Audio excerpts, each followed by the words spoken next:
Is it important to you that your tile installation will look great when it's all done? Are you hoping that your tile installation goes smoothly and that it doesn't take you too long? I've seen too many do it yourselfers try to save money by installing their own tile only to be disappointed by the time it took and the appearance of it when it was all done. It's really unfortunate when a simple test could have changed the outcome completely. A test to see if the foundation of this tile installation is worthy to receive the tile or not. Imagine that you're building a house and the first thing that needs to be done after the hole is dug is the footings need to be poured. And these footings are what the foundation walls will be built on. And on top of those will be floors, then more walls, and eventually the roof. And so it's pretty important that those footings along with the foundation walls are level and square.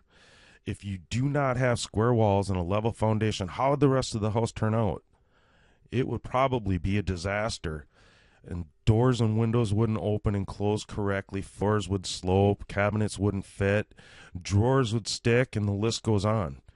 I mean, this is the same with a tile installation. If you don't get those walls and floors flat before you start the tile installation, well then, my friend, you are in for a disaster.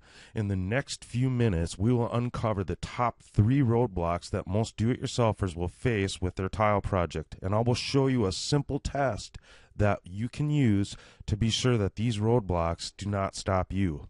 Hi, my name is Joe Latender, and I've been installing flooring for over 22 years now. I've created many videos over the past few years to help guide thousands of do-it-yourselfers with their tile projects. In fact, many of them have even stated they would have not have been able to finish their projects without the help of my videos. But enough about me. This is about helping you to overcome these top 3 roadblocks that most do-it-yourselfers will face.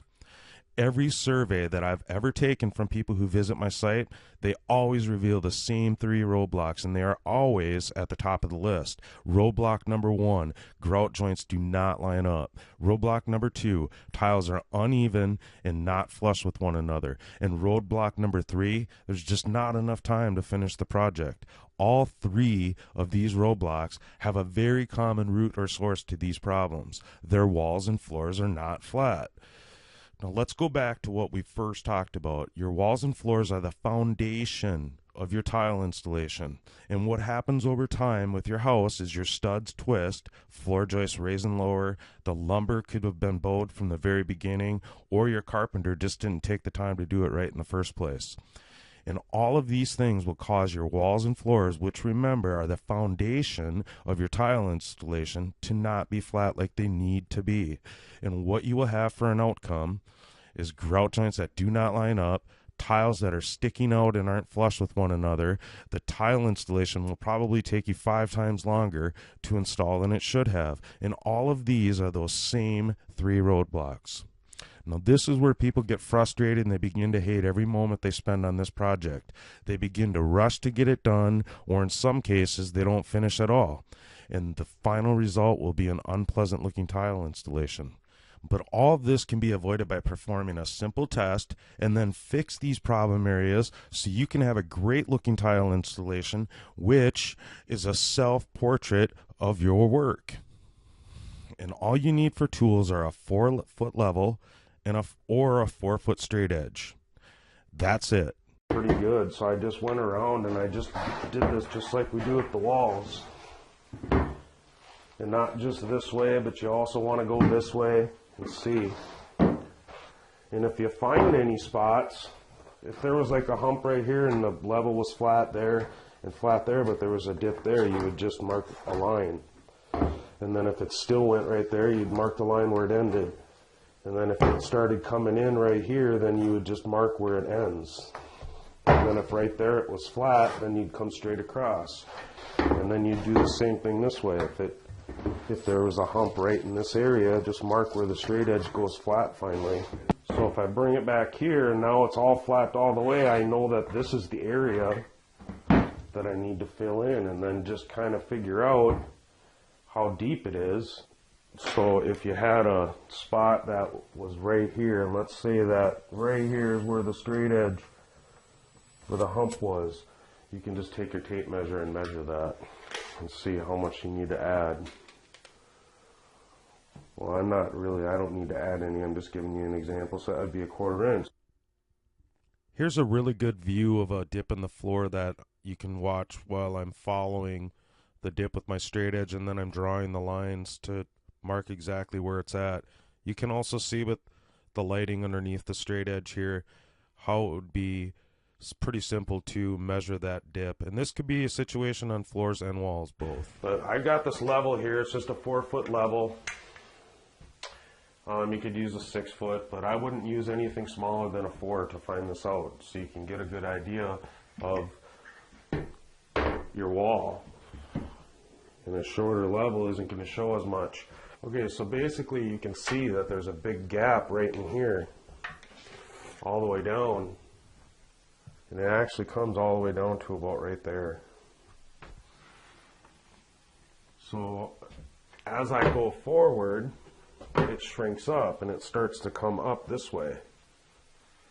Okay, so you've seen how big this gap is right in here, and then it just keeps shrinking up. And so as all I did is I drew lines. You can see my line there and here, and I just kept looking to see. And it's really hard to get this with the camera, but I just kept following the line up as it shrunk, and then when it got to about right in here, it's completely gone. So it went from 0 to being completely flat right here to how I drew this section out, where it opened up and it actually got close to 3/16 of an inch right there.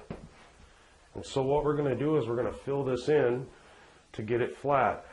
Imagine now you're trying to lay your tile, you're trying to install your tile, and you get to a spot like right here where it's completely flat, and all of a sudden it dives in. So you got a piece that's flat. Now this next piece wants to sink in. And so what happens is one tile will come in. So now you have an uneven joint there. And I got a hump right here that I want to show you where it's at here. And what we did here with this hump is I already drew a line, and I kind of just go around and I look and I rock my straight edge back and forth, and I can see where it starts and where it ends. And right here is really the center of it, and it ends right about here and over here. And as all I did is I took my pencil and I drew some lines where that hump is, and I just moved my straight edge along until I see where it ends. And right about here is where it ends. This is where it starts to divot underneath. You might be able to see the light there, but right there is where it ends. So this is where I'm going to stop with my grinder, and then I just bring it back, and I see right about here is where it ends, so I draw another line. So I know inside this line now, in this area, this circle, or not really a circle, but where this hump is, this is the area that I'm going to concentrate on with grinding. You have just seen one of my 2 favorite ways to test your walls and floors to see if they are flat.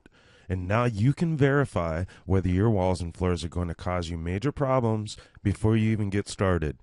Now keep in mind that if your floors and walls fail this test, you will have grout joints that do not line up, you will have tiles that won't be flush or even with each other, and this tile installation will take you longer than it should. The secret is to fix these problem areas before you even start to install the tile, and in most cases, before you even install the cement board. This is why I created Tile Prep 101, to help and to show you my favorite and easiest ways to fix these all too common problems. Tile Prep 101 shows you exactly how to uncover and to fix these areas quickly and efficiently using my super easy tricks to get your floors and walls flat.